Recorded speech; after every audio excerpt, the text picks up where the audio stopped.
Welcome to Survival Mode with Dale Walters. I'm Dale Walters, and I'm a Texas native, survivalist expert who's been in this business for about 20 years. I have lots of experience. I've been stranded in places like this, much worse. Today, we're in Appalachia, in the middle of West Virginia, that has recently been plagued with several natural disasters. There's a lot going on with this state, and you personally could find yourself in this situation where you're stranded in the middle of the Appalachian woods and you need to find survival. You need shelter, food, get to society, and that's what we're gonna try to do here today. I've been dropped in the middle of nowhere with just my wits about me, and we're gonna see what we can do. All right, now for the game plan. I've decided, now that I've done my research here before I was dropped in the middle of Appalachia, that West Virginians, if they love one thing more than they love football and beer, it's Walmart. Walmarts are all over this state. So, based on my research, I should be able to walk in any given direction around here within 20 miles, maybe even 10 miles, I should be able to find a Walmart. And that means I found food, society, people, help. I'll be out of here and I'll be back to Texas where I belong. So if I go at least 10 miles west, I should be able to find a Walmart. So I'm gonna start moving this way as the sun goes down, and we're gonna try to get back to society. We're moving now, trying to find something here as we get started now. My first concern right now is our basic needs for survival. Your 4 things that you're gonna need. More than that, you're gonna need water, first of all. You're gonna need food. You're gonna need shelter. And we'll see if we can find some of those things and keep on branching onto those as we go. All right, we've been walking for a couple miles now, and with a little bit of luck, we seem to have found a little bit of water. We can hear a stream in the distance that you might be able to hear, so we're gonna go check it out, see what we can find. All right, everyone, we seem to have found a beautiful waterfall here, but as beautiful as it is, this can be deceptive because drinking this water on its own could be deadly to your health. This water's not been filtered. It could have parasites in it. It's crucial that you either filter that water or find a safer means of drinking it. Fortunately, as you can see over here, it's on this rock here. Rocks will act as natural filtration systems for water. So I should be able to drink some water off of this rock and not get sick. Let's see how it goes. Like I said, drinking it straight out of the waterfall there could be crucial. So we're gonna get down here and... All right. This is good. Tastes like crap, but it's good. It's good. It's going to keep me hydrated and keep me going. So let's see what else we can find. Now, it's always been said that water leads to civilization, water breeds life, the Nile in Egypt, but I happen to know that that's not entirely true. That's what's been pushed by the textbook media for a long time. It's what's taught in schools. It's not correct. Now, it's crucial that we get to society. And we're probably not going to get to society by following this water. So, I'm going to go against the grain in what's always been done and go away from this stream, get as far away from water as possible. Let's go. Alright guys, we're just getting ready to leave this stream here and get on our way, but with such luck here, I've stumbled upon some portobello mushrooms. Now these are very good for you, and these are going to contain calories, which is an insurance policy when you're in the wild. And when you're in the wild stranded around here like this, you don't have State Farm to get your back. You got to depend on yourself. Now, I'm going to take some of these portobello mushrooms as a little snack. They provide me with nutrients for later. I'm Dale Walters, and we'll be right back. Alright, as you can see, we seem to have found a lake here that we've come upon. This reminds me of Lake Ethel from my childhood, where I learned to catch fish with my bare hands. I'm going to see if I can catch a fish now. See, the key to this is to think like a fish.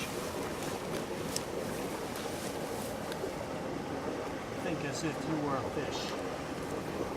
And wait till the perfect moment to strike.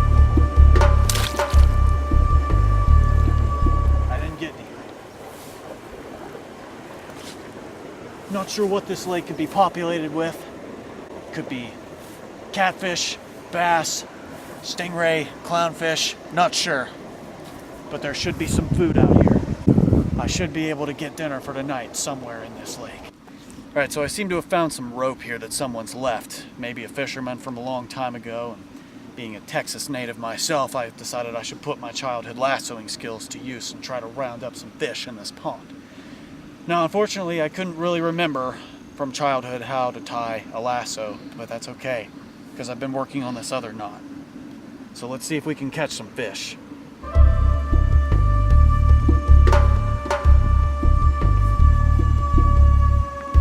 See, the key to Texas-style lassoing is to give it a whirl, watch your target, and cast it out. Alright, I didn't catch any fish that time. Same technique.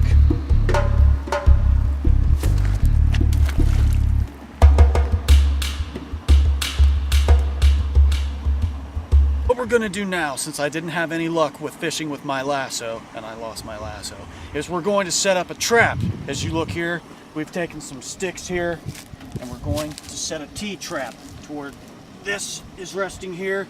This rests on top, waiting for a fish to come in and take the bait. The fish comes in, this drops, kills the fish. We have dinner for tonight. This is a tactic that I learned from my 3rd grade fishing trip with Father Michael. He taught me a lot of things that weekend. So we're gonna go try to find some more food, and hopefully by the time we come back, there will be a fish in our trap and we'll have dinner for tonight. This is crucial for if you're in a survival situation. Alright guys, so we've got our water taken care of. I'm good and hydrated from my drink back at the creek. The rocks were a good filtration system. Always good to take notes of that in a survival situation that can save your life. We've set our trap for the food. Now we're gonna try to focus on shelter.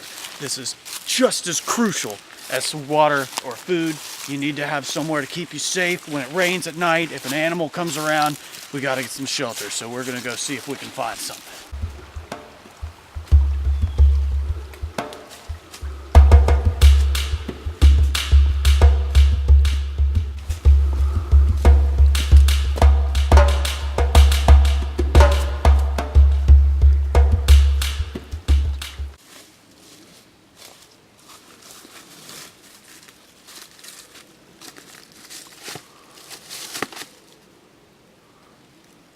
This right here is perfect for our shelter.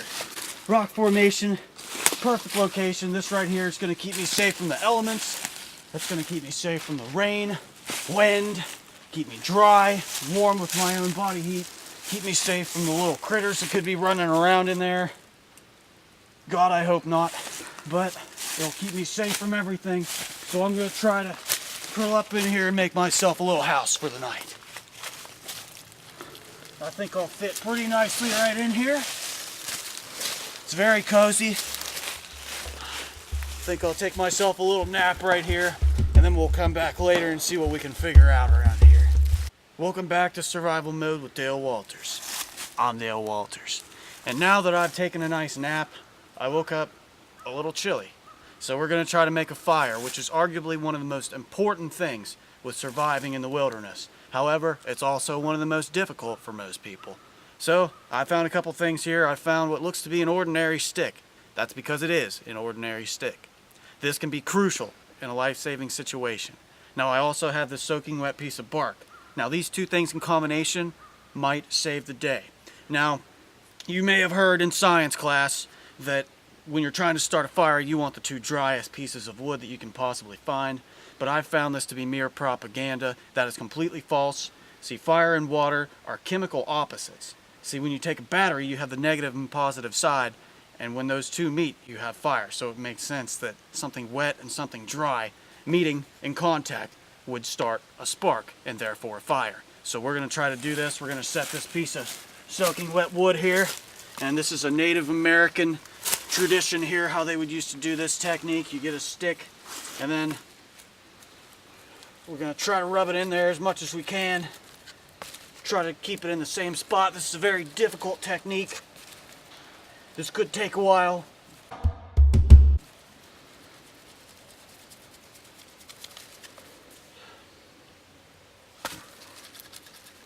Our stick's probably gonna break.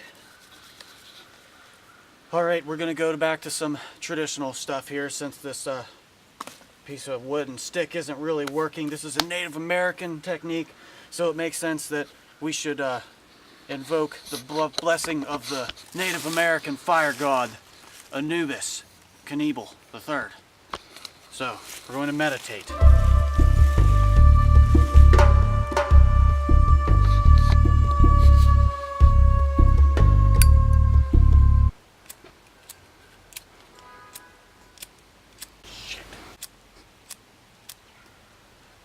Alright, fire's only the third most important thing on the hierarchy of things that you need, so we're going to go focus on something else right now. Stay with us. We decided to come back here and check our trap that we made at the lake that we found here, and as you can see here, I believe the fish stole my trap. You can never underestimate the intelligence of Brother Nature.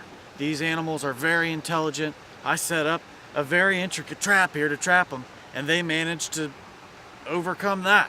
So you can never underestimate that. So I might just have to go out and find a weapon and hunt and try to find something, since my trap at the lake here has seemed to have failed me. Alright, so as you can see here, we seem to have stumbled upon some old wreckage of a volcanic eruption that may have happened hundreds of years ago. I know Mount Moonshine, a big volcano, is around here somewhere, and it must have left some of its wreckage here in Western Virginia. Some really rough terrain here, and what we see here is probably a rattlesnake den. West Virginia does have rattlesnakes, and so these are going to deter other animals. So there's not going to be a lot of other animals like coyotes or chickens or leopards that are gonna, give me a hard time tonight while I'm trying to sleep. So that makes me think this would be an excellent place to bed down for the night. You look at this comfortable terrain, anywhere here should be a good place to set up for the night. So I think I'm gonna go ahead and bed down here for the night, since you can see the sun's getting ready to go down over there in the east. So we didn't get a lot done today food-wise, but I got a good feeling about tomorrow. So I'm Dale Walters, and good night. Alright, so since our trap at the lake that we found didn't really work very well and we didn't catch anything as planned, we're going to go back to a more primitive style of hunting. This is what was used to be called an atlatl.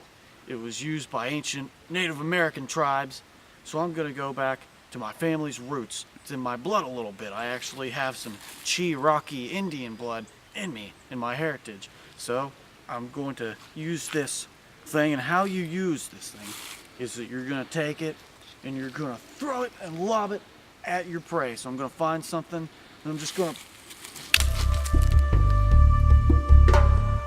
Alright, so that was a pretty good warm-up throw. I think I'm getting warmed up. Going to go try to find maybe a leopard or a cheetah or an Appalachian wolf or something. Let's see if we can hunt. Alright, so hunting did not go very well. As you see, we're still in the middle of the woods here. I lost my atlatl. I thought I saw a cheetah, but it turned out to just be a golden retriever. So we didn't get any food, but nevertheless, I'm starting to hear signs of civilization out here. I think I've heard a car, maybe some faint voices even. We're very close to civilization now. I believe the Walmart is going to be right on the other side of this ridge here. So we got one more final mountain to climb. One more mountain to climb and we should be at society. I can't stress this enough. Walmart should be right over the ridge. Let's go. It's all come down to this, ladies and gentlemen. The Walmart should be right over this ridge, back to civilization. It's been nice out here in the wilderness, but I'm ready to get back in front of the fire and have something to eat and have a cold beer. So let's go.